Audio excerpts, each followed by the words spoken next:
दोस्तों, आज हम पढ़ेंगे वायुमंडल की संरचना के बारे में।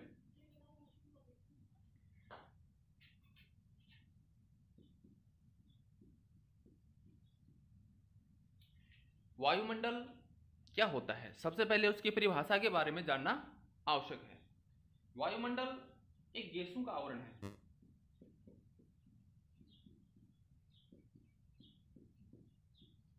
वायुमंडल गैसों का आवरण है जो पृथ्वी के चारों ओर फैला हुआ है। पृथ्वी के चारों ओर फैला हुआ है। ये वायुमंडल पृथ्वी का एक अभिन्न अंग है जो गुरुत्वाकर्षण बल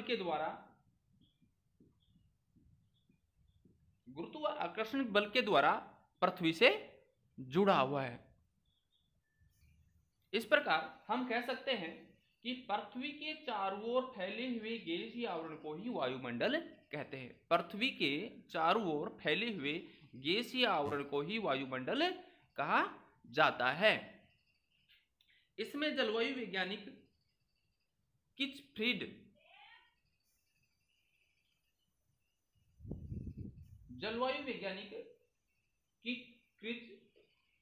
के अनुसार इस पृथ्वी के वायुमंडल का निर्माण 58 से 50 करोड़ वर्ष पहले हुआ था। यानी कि युग की बात करें तो वायुमंडल का निर्माण कैम्ब्रियन युग में हुआ था। वायुमंडल का निर्माण किस युग में हुआ था? कैम्ब्रियन युग में हुआ था। वैज्ञानिकों का मानना है कि वायुमंडल का भार 5.6 इंटू 1025 टन है। अगर भार की बात करते हैं तो वायुमंडल का भार है 5.6 इंटू 1025 टन। इस प्रकार से आप प्रश्न आ सकता है एग्जाम में कि वायुमंडल का निर्माण किस समय हुआ? कैम्ब्रियन युग में।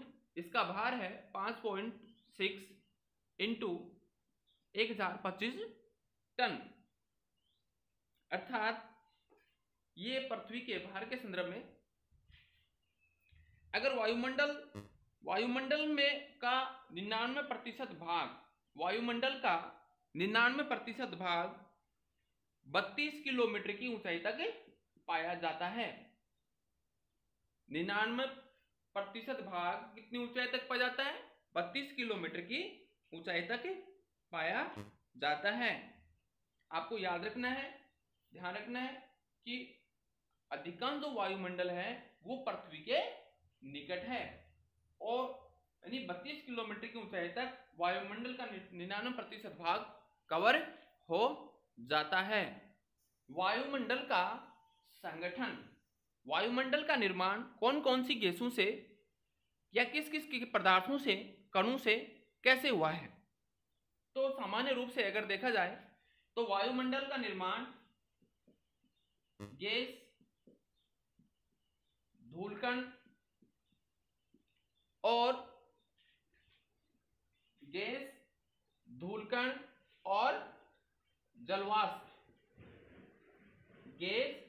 और जलवाष्प से हुआ है। ये सभी मिलकर के वायुमंडल का निर्माण करते हैं और इनके अपने अलग अलग कार्य हैं। इन्हीं कार्यों के बारे में हम थोड़ा विस्तार से अध्ययन करेंगे।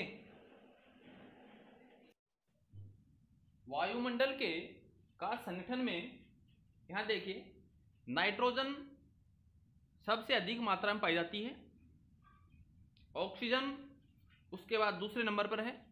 ये दोनों गैसें मिलकर के 99% वायुमंडलीय संगठन का निर्माण करती हैं और बाकी जितनी भी गैसें बची हैं वो 0.99% को पूरा करती हैं। तो हम एक एक के बारे में अध्ययन करते हैं। वायुमंडल में सबसे अधिक मात्रा में पाई जाने वाली गैस, याद रखना है कि वायुमंडल में सबसे अधिक मात्रा में नाइट्रोजन पाई जाती है। इसका सूत्र है N2 और इसका द्रव्यमान है 78.8%। ये द्रव्यमान प्रतिशत में दिया गया है। दूसरे नंबर पे आती है ऑक्सीजन, जिसका सूत्र है O2 और इसका द्रव्यमान है 20.95%। उसके बाद तीसरे नंबर पर आती है आर्गन गैस। आर्गन गैस का सूत्र है Ar, इसका द्रव्यमान है 0.93%। तीसरे नंबर पर आती है कार्बन डाइऑक्साइड, जिसका द्रव्यमान सूत्र है CO2 और द्रव्यमान आता है 0.36। उसके बाद आती है नियोन। नियोन का सूत्र है Ne और इसका द्रव्यमान आता है 0.002। उसके बाद आती है हीलियम, इसका सूत्र है He, इसका द्रव्यमान है 0.0005। इसके बाद में क्रिप्टो, जिसका सूत्र है Kr, इसका द्रव्यमान है 0.001। इसके बाद आता है जेनन Xe, इसका सूत्र है और इसका द्रव्यमान है प्रतिशत में 0.009। इसके बाद हाइड्रोजन आती है, ये है 0.00005। इस प्रकार से वायुमंडल में इन गैसों का एक संगठन पाया जाता है, एक स्तर पाया जाता है, जिससे ये अपने कार्य और वायुमंडल को संतुलित रखने का काम करती हैं। वायुमंडल में सबसे अधिक मात्रा नाइट्रोजन और ऑक्सीजन की पाई जाती है। एग्जाम में यह प्रश्न भी पूछ लिया जाता है कि वायुमंडल में सबसे अधिक कौन सी गैस पाई जाती है, उसकी मात्रा भी पूछ ली जाती है। दूसरे नंबर पे कौन सी गैस पाई जाती है, उसकी मात्रा पूछी जाती है। ये दोनों गैसें क्रियात्मक दृष्टि से महत्वपूर्ण गैसें हैं। और एक प्रश्न आता है आर्गन। आर्गन एक निष्क्रिय गैस है, लेकिन वायुमंडल में इसका एक महत्वपूर्ण अपना अलग ही योगदान है। सर्वप्रथम हम गैसों के बारे में अध्ययन करेंगे, उसके बाद में जलवाष्प और धूलकणों का अध्ययन करेंगे। इनका वायुमंडल में क्या योगदान है। गैसों में सबसे पहले हम देखते हैं नाइट्रोजन गैस।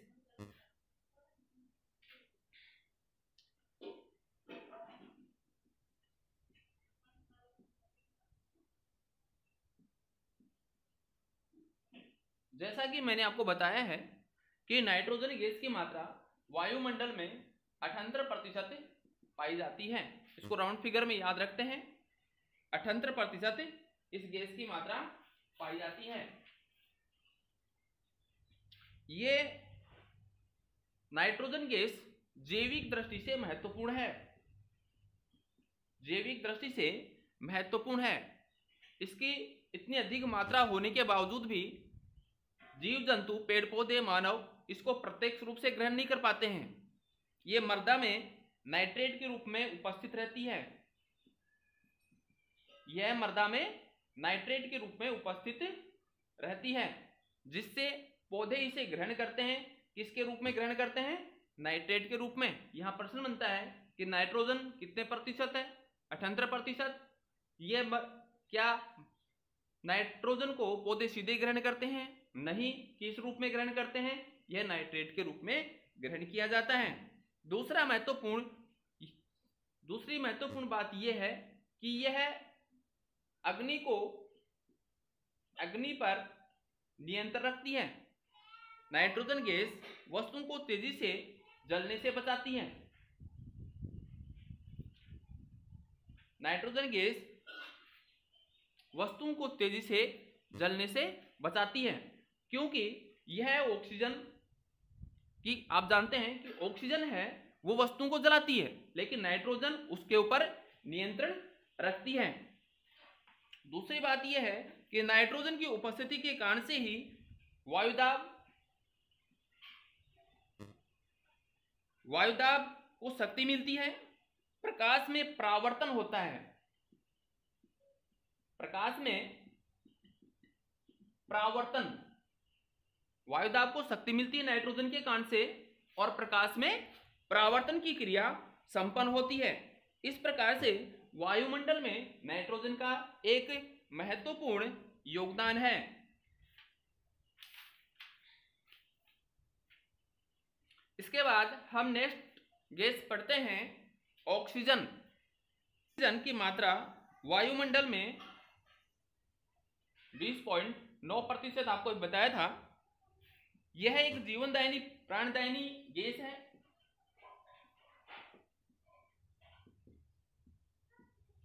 यह एक प्राणदायिनी गैस है जो वस्तुओं को जलने में, जो मानव जीवन के लिए महत्वपूर्ण है, जैविक क्रियाओं के लिए महत्वपूर्ण है।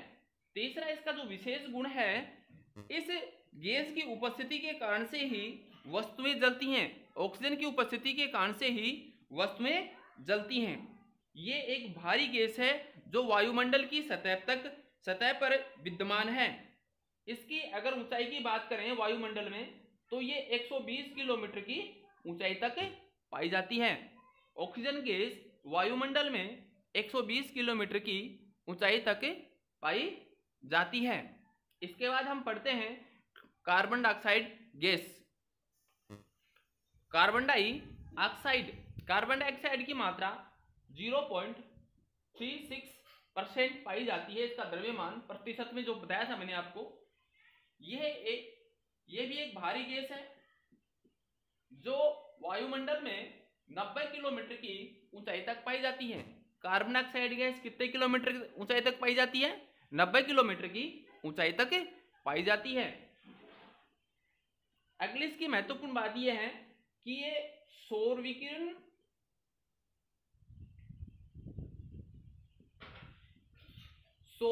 के लिए ये पारदर्शी है, लेकिन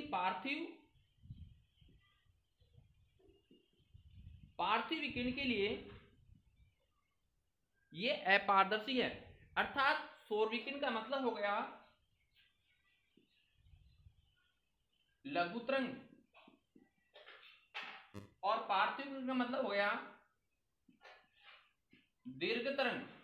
अर्थात लघु तरंग के लिए ये पारदर्शी है और दीर्घ तरंग के लिए अपारदर्शी। मतलब इस सूर्य से आने वाली सौर विकिरण पृथ्वी पर आ सकती हैं, लेकिन जब ये वापस रिटर्न होती हैं, वापस इसका परावर्तन होता है, उस समय पार्थिव विकिरण जिसे कहा जाता है, ये कार्बन डाइऑक्साइड उनको ग्रहण कर लेती हैं।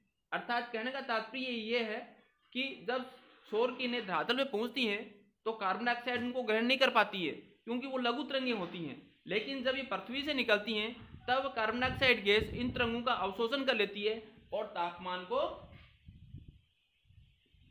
बढ़ा देती है। तापमान को बढ़ा देती है, जिससे ये गैस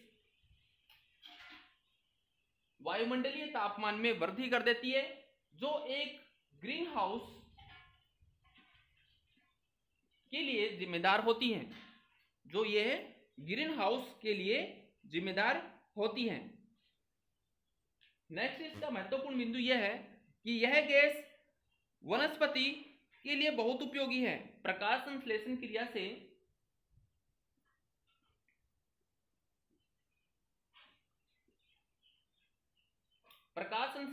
के द्वारा पेड़ पौधे कार्बन डाइऑक्साइड की उपस्थिति में अपना भोजन बनाते हैं।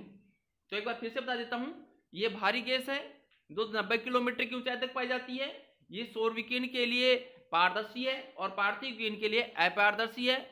ये पृथ्वी के तापमान को बढ़ा देती है, क्योंकि पार्थिव विकिरण को ग्रहण कर लेती है और तापमान को बढ़ा देती है। ग्रीन हाउस गैस के रूप में इसका महत्वपूर्ण योगदान है और पेड़ पौधे इसे प्रकाश संश्लेषण की क्रिया के द्वारा ग्रहण कर लेते हैं।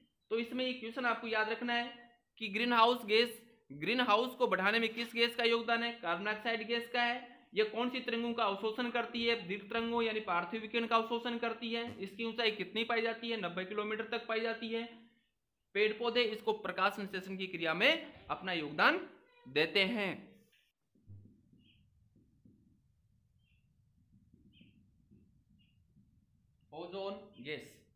ओजोन गैस सूर्य से आने वाली पराबैंगनी किरणों का अवशोषण करती है और पृथ्वी को तापमान से बचाती है।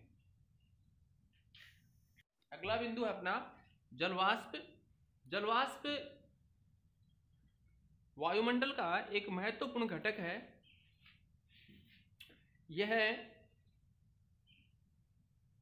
उष्ण आर्द्र क्षेत्रों में इसकी मात्रा 4% पाई जाती है। जलवाष्प की उष्ण आर्द्र प्रदेशों में मात्रा 4% पाई जाती है, जबकि मरुस्थलीय क्षेत्र और ध्रुवीय क्षेत्रों में जलवाष्प की मात्रा 1% पाई जाती है। प्रश्न आता है कि जलवाष्प की मात्रा सबसे अधिक कौन से प्रदेशों में मिलती है? उष्ण आर्द्र प्रदेशों में। सबसे कम मिलती है मरुस्थलीय और ध्रुवीय क्षेत्रों में। भूमध्य रेखा से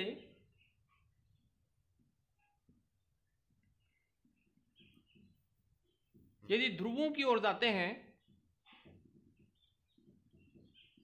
तो जलवाष्प की मात्रा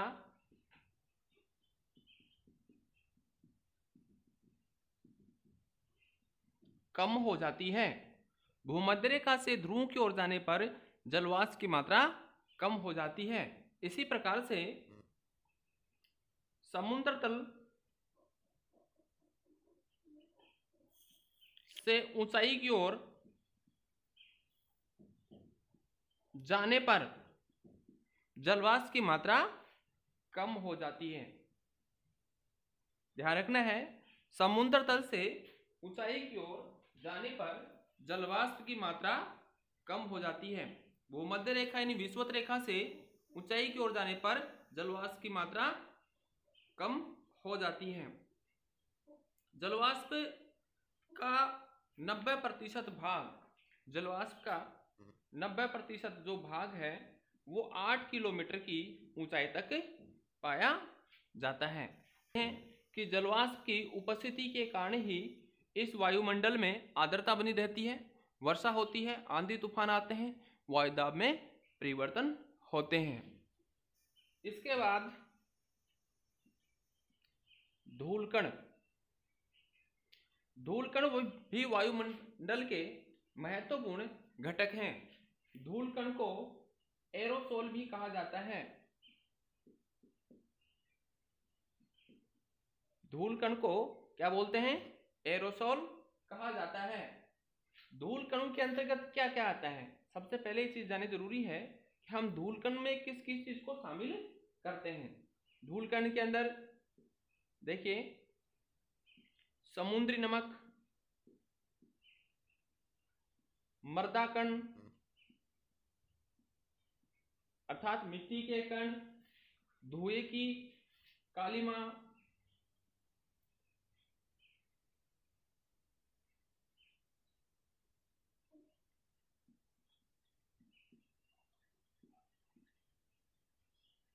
राख,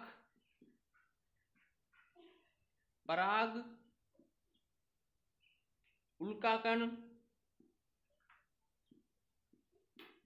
ये सभी धूलकणों के अंतर्गत शामिल किए जाते हैं। समुद्री नमक, मृदा कण, धुएं की कालिक, राख, पराग और उल्काकण, ये सभी इसी के अंतर्गत शामिल करते हैं। धूलकणों की सबसे अधिक मात्रा उपोष्ण कटिबंधीय क्षेत्रों और शीतोष्ण कटिबंधीय क्षेत्रों के, उपोष्ण कटिबंधीय क्षेत्रों और शीतोष्ण कटिबंधीय क्षेत्रों की शुष्क हवा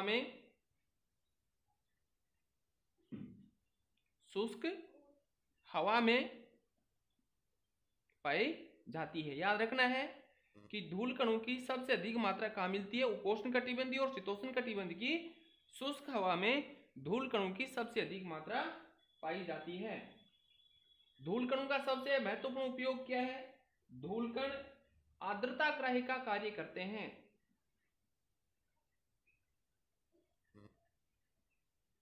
धूलकण आर्द्रताग्राही का कार्य करते हैं, जो एक नाभिक के रूप में होते हैं।